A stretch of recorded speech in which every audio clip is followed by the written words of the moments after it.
Next up, we have Hub featuring Xonzer from the Rolling Sky soundtrack.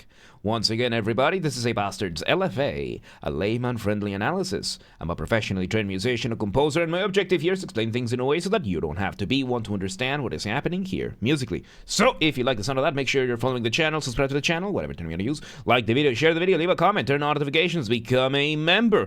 Once again, everybody, don't forget to join the Discord server, the gaming channel, how to request songs if you're not on the live stream. I have a spiel for this and a bunch of other things at the end of this video, so stick around for that. Disclaimers showing on your screen right now, so go ahead and pause the video to read them in full. Otherwise, please be patient with me. I am acoustic and guitared, so please keep that in mind. And yeah, we just started messing around with stream avatars. I've been messing around with the settings a little bit, but not that much, so whatever happens, happens. With that, let's do this. Hub. Let's go.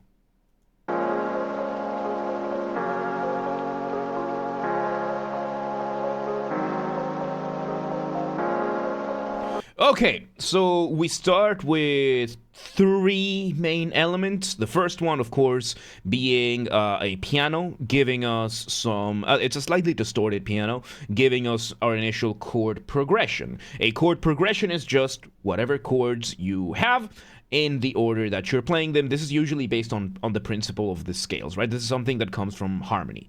Then we're having this sound of rain, which is more of a texture thing. More like white noise, and then a little bit further in the background we have a synth giving us some arpeggios. We have Italians in the chat. Arpeggios giving us our initial motif. Motif being the smallest version of your musical idea, the seed, the essence from which everything else comes from. So let's unpack these terms, right? So, arpeggio is when you play a chord one note at a time. So here's, for example, C major, and here it is arpeggiated.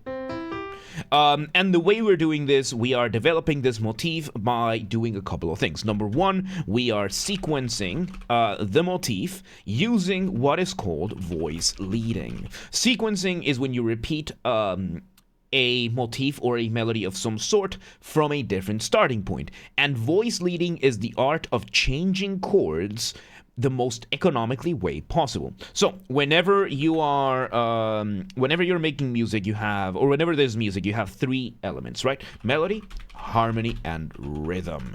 Melody is going to be your individual horizontal lines of music, counterpoint, that kind of stuff. Rhythm is going to be your use of time. When things happen, how fast, how slow, beat, tempo, that kind of thing. And then there is harmony, which is by far the most complex out of the three components. Because harmony is what notes you're using, what scales do you get out of the notes, what chords do you get out of those scales, what is the relationship between these different chords, what is the relationship between the scales, and you can just keep extrapolating over and over and over until it reaches several years worth of studies, right? But the essential part of harmony requires you to engage in chords. Chords is going to be the vertical stacking, usually of what is called thirds. Now, whenever you have notes, there is something called an interval. An interval is the distance between two notes. So, as I said, chords come out of scales. Scales is going to be the collection of notes that you have. Let's take, for example, the scale of C major. C, D, E, F, G, A, and B, which goes then back to C. Let me just E, F, G, A, and B. And then we add a second octave, right? So, the way it works is pretty straightforward. This key of C major is all the white keys in the keyboard, starting and ending on C. These are called natural keys. The white keys are in general called natural keys, and then the black ones would be sharps, flats, etc. That kind of stuff. Angel and Neon, welcome today. How y'all doing? So yes, the interval then is going to be the distance between two notes. So, in the context of a scale, in this case, the scale of C major, that's going to have 7 notes based on a very specific formula based on the intervals. For example, the smallest interval that exists in Western music is called the semitone or the half step. This is the smallest interval between two notes, and that is going to be, you know, between C and C sharp, or C and B, or C and D flat. Like, there's many enharmonics. We're not going to get into that right now. Point being, that is going to be the distance. And then you will have collections of semitones that then you can aggregate and create different intervals with, which then give you your scale. Two semitones make a whole tone, so semitone here, together. That's going to make a whole tone. You make a formula out of these, and then you combine halftones and semitones to make different scales, right? Usually to add up to 7 notes, and then you get, for example, the scale of a major scale, which is what? Whole tone, semitone, whole tone, semitone. I think that's the formula for major scales, and it doesn't matter what note you start in, you apply this formula and you're going to get a major scale. Now, in your major scales, as I said, you're going to have intervals. So the distance between C and D is going to be second. Why? Because C is the first note or the root note of the C major scale, and D is going to be the second note on the scale, therefore it is the second. Then we have E, which is going to be the third. And as I said, chords are stacking thirds. So if you want to make a chord in C major, all you have to do is stack thirds. The simplest chord that exists is the dyad. Dyad is a simple set of 1/3, C to E. That is going to be a dyad, which is going to be 2 notes. Then you can add another third from E. Basically, E to F, that's a second. E to G is a third, so that is another third. You get your triad, which triads are going to be the next type. So you have 3 types of chords. You have dyads, you have triads, and you have extended chords. And they all work on the principle of stacking thirds. That's how you get them. So let's say over here we have C. You add a third, that's going to be C and E, that's going to be a triad. You add another third, that is going to be your triad. If you add another third, which G to the third would be a B, that is going to be a 7th. And this 7th and upwards is when you get extended chords. This is a 7th, this is a 9th, this is an 11th, this is a 13th. And then you can modify them and whatnot. Point here being we're going for triads, right? So we're going to be focusing on triads. You make a series of triads and you put them in a specific order, and they are going to create your chord progression. And your chord progression is going to be the order of the chords that you're going to have. Usually these are represented by Roman numerals of some sort, because the root note or the note that your individual chords are going to have are going to be in a certain position in the scale. For example, the chord of C would be the chord number 1 because it is the first note in the scale of C. And you're going to get C, E, and G, which is going to be C major. Then if we make a chord based on D, that is going to be chord number 2 in the scale, which, because D is the second of the scale, and you can just keep going up until B. Now, each scale is going to bring its own set of chords, but they are all going to follow the same principle of stacking thirds to make your triads. So let's make a quick chord progression. So here we have, of course, the numbers are going to be 1 through 7 because we have 7 notes in the scale. Let's make the most common, one of the more common chord progressions, right? 1, 6, 2, 5. This is the most common chord progression that exists nowadays, at least. So as you can see, I'm doing uppercase and lowercase. This is the classical music way of determining if something is a major chord or a minor chord. The 1 chord in a major scale is always going to be a major chord. The 6 chord in a major scale is always going to be a minor chord. The 2 chord in a major scale is always going to be a minor chord, and the 5 is always going to be a major chord in a major scale. No matter which notes you put this in, this is always going to be true, because of how the math adds up, right? So if we do 1, 6, 2, and 5, let me just copy these up. Let me copy these over here, right? So we're going for a 1, 6, 2, and 5. And yeah, this is still on the first 8 seconds of this. I really want to explain this because we are getting into voice leading. So if you then take your chords, I put this a little too low. Let me just move this up here. There we go. So if we were gonna get this chord progression done, chord number 1 would be C. We build it using stacking thirds, C, E, and G. Then we have chord number 6. That is going to be 1, 2, 1, 2, 3, 4, 5, 6. That's going to be A. Therefore, we're going to stack thirds from A. A, C, and E. That's going to be our second chord. So we're going to go from the chord of C to the chord of A. Then we're going to do the same for the chord of D, the 2 chord, 1, 2, and 3, which is going to be D, F, and A. And then the same thing for the chord of G, G, B, and D. So as you can see over here, we're doing quite a few jumps back and forth between the different chords to make this chord progression, simple progression of 1, 6, 2, and 5. Not the most convenient way of moving around, so then we bring the process of voice leading. Voice leading is a process in which you take the common denominators between the different chords to move as few notes as possible. Let's take, for example, between the 1 chord and the 6 chord.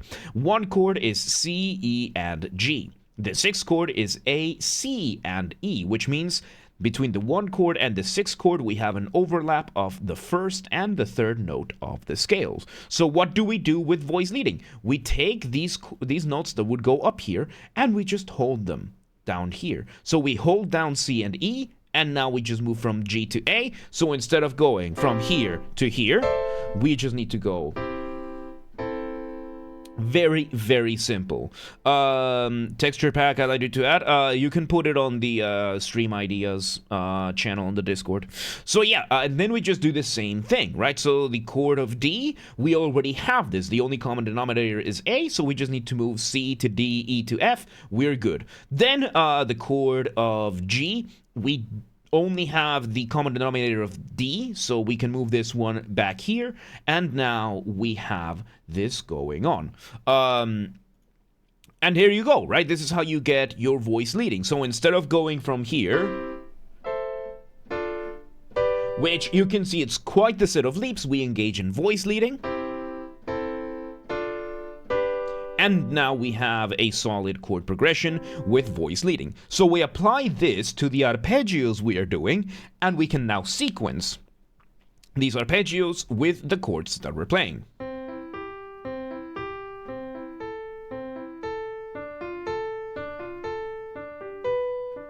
And that's what we're doing over here. Yeah, that was I don't even know how long that took to explain the first 8 seconds. Let's go back a couple of seconds, because then it repeats. So yeah. StreamTuber, welcome to Layman. How you doing?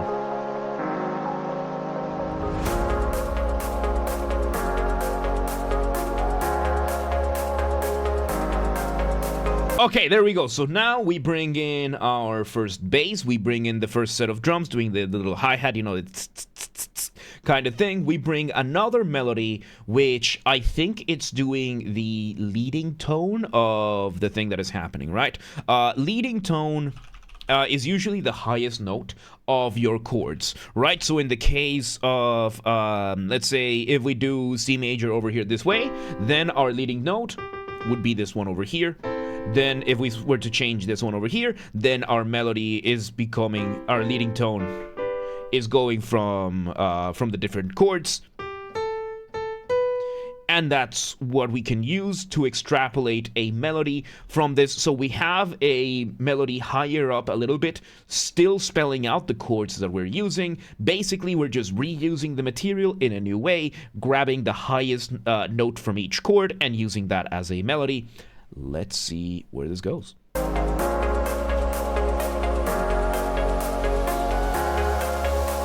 And we're building.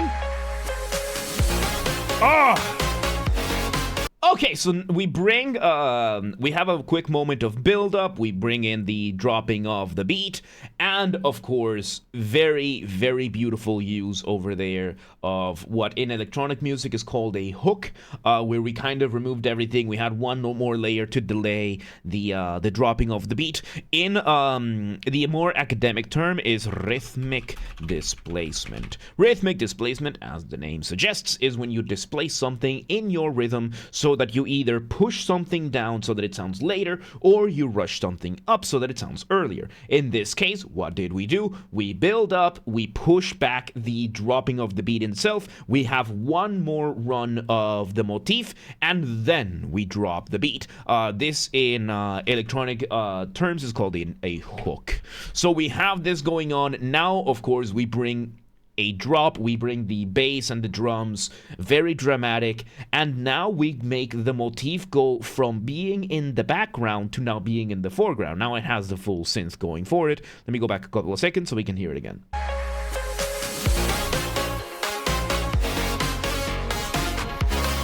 Very slow drums.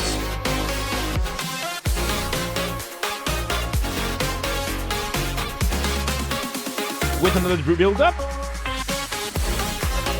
Okay, so we use this as a false drop, and we immediately take it as an extra build-up. So it felt like it lacked a little bit because it was a false drop. So we're now having this one. We have the accompaniment playing those chords a little bit differently than the first time around, but there you go. So this, what it engages in is a false drop, or what we would usually call a deceptive resolution or deceptive cadence. Now, once again, when you're making music, you're doing one of two things. You are building tension or you are resolving that tension. That point in between we call cadence.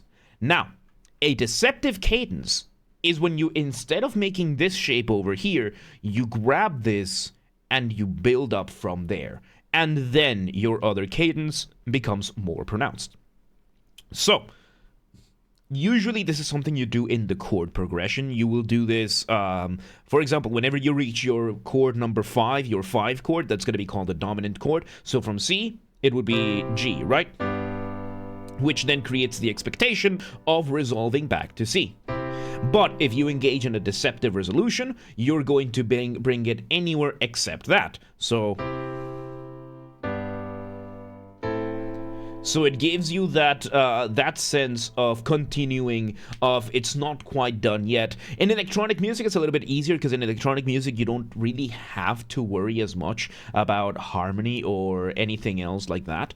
And it results in this kind of stuff with you creating that deceptive resolution that helps you build a little bit more tension. And then we bring in the proper, non-deceptive proper resolution, which in this case, it is dropping the beat. Banana, welcome today. How you doing? So yeah, figure out what the structured binary around called low-key trying to fry me. Nice. All right, so yeah, let's see where this goes. Because now we bring in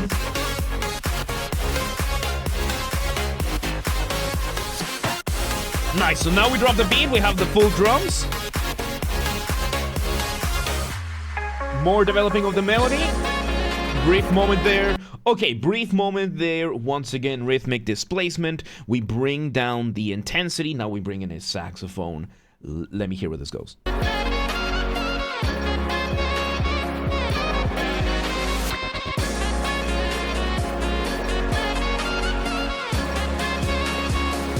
Okay, so we bring this saxophone, it's a little bit drowned in the accompaniment a little bit, but it can still work. So we're having this other instrument doing a variation of the motif. We're just having it do what is called some grace notes. In music, grace notes are extra notes that you can add on top of an existing note, right? So let's say, for example, we have this arpeggio, right? We can add a grace note to say, hey, I want you to play this F over here before you play the G. So instead of going, you're going. So it's a very quick note that you add before. We're having that as a concept right now. We're applying it. We're basically still doing the same motif. We just changed which instrument it's in. We reduced the intensity, and it seems like we're going immediately for another build-up. Fairly straightforward. Let's see where it goes. Similar build-up as we had before. Okay. Deceptive resolution there as well, because we're going here. This is live. Alright. And here we have the rhythmic displacement done with one of the most devastatingly powerful elements and tools that a musician could possibly have, which is silence. Of course, this time around, we decided to give a brief moment of silence to create this. Once again, when you're doing rhythmic displacement, what you're basically doing is you're taking the cadence formula and you are bringing that moment of resolution and pushing it back with silence, which creates a little bit of extra phantom tension, which then makes your resolution that much more pronounced. So we have that going on. Let me go back a couple of seconds so we can hear the drop again, and let's see where this goes. Very lovely. So we have those grace note slides.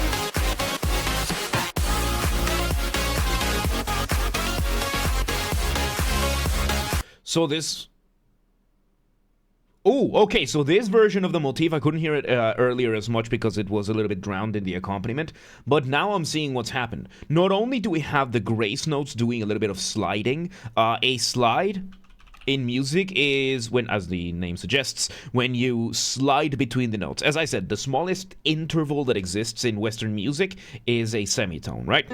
But that doesn't mean there are no sounds between the two. There are sounds between these two notes. However, in order to achieve it, you would need an instrument such as like a violin or a guitar or something like that, where you can just smoothly move between the two by holding in the note and just moving around between the two, sliding between the two. Then that, and then this variation of the motif, this is fairly rare, we very rarely get something like this, is what is called a retrograde. A retrograde is when you play something backwards. Usually what we get in this channel is what is called an inversion. Inversion is when you take something, you flip it upside down. A retrograde is when you take a melody and you flip it backwards. A little bit more difficult to do because now we add that slide to the instrument. So let's say the motif is this over here. And then we add the grace note. And what we're doing is we're playing the retrograde. The retrograde would be whereas the inversion would be this. Very different, right? Like we're going from different starting points. In this case, a retrograde is playing the same thing completely backwards. And we just add that sliding grace note at the start. And this is how we get this version of the motif in this one. This is... And Bonfire, welcome today. Yeah, those are stream avatars. It's actually multi-platform, so from all the platforms that y'all can join, yeah, you can have your own little avatar and mess around with it. I have no idea about it. Look, my enemies can't know what I'm doing if I don't know what I'm doing. All I did was turn it on, download look at a couple of settings, set a couple of things up. I still haven't looked all the way into it, but it looks fun enough, so there you go. Anyway, so yeah, let's see where this goes, because now we have the version. Displacement. Same as before.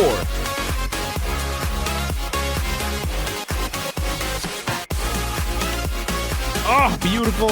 And we also have that second melody that we had at the beginning, a little bit higher. It's a little bit more drowned, a little bit more subtle in the background, but we are having that one still happening while we are now doing this retrograde version of the motif. We ended up applying the same exact logic that we did the first time around, where we had original version, we do a quick build-up, false, what's it called, deceptive resolution, proper build-up, proper drop. Then we brought it all the way down, introducing the variation of the motif, then building up false deceptive resolution, and now we're doing the proper, fairly straightforward stuff.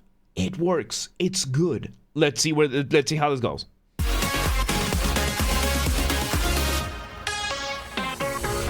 Very beautiful. There you go. We bring it back down.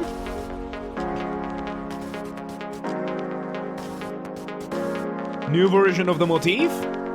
And now the new version of the motif is just going through the dyads of the chords. We used to be going through the triads, now we're going through the dyads. This is basically the outro, so we're doing a more subtle, compressed version of the motif. Let's see where this goes. There's also a clock, yeah, there's also a clock clicking. And there we go. We do one last run. We finish the motif. We let the sound dissipate. And there you have it. There you have it. That was Hub featuring Zone Zer from the Rolling Sky soundtrack. That was nice, dude. That was very nice.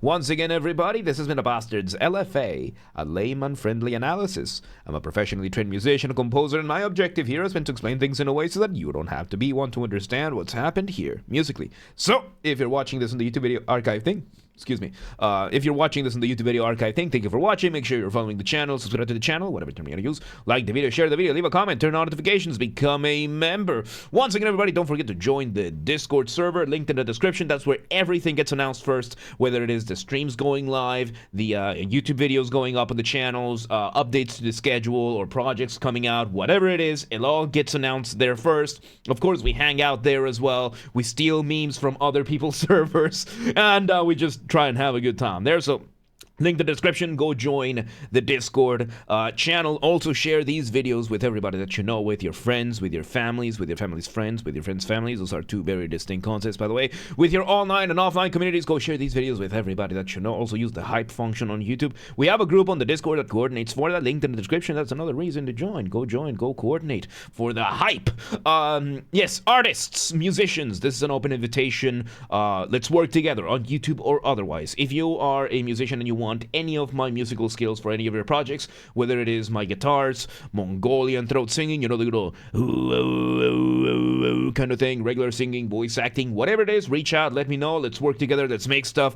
Yeah, let's make stuff. And if you're in the audience and you know somebody that could benefit from any of my skills, reach out, let them know. Please do not harass anyone, please do not spam anyone, be cool about things, don't be a rat.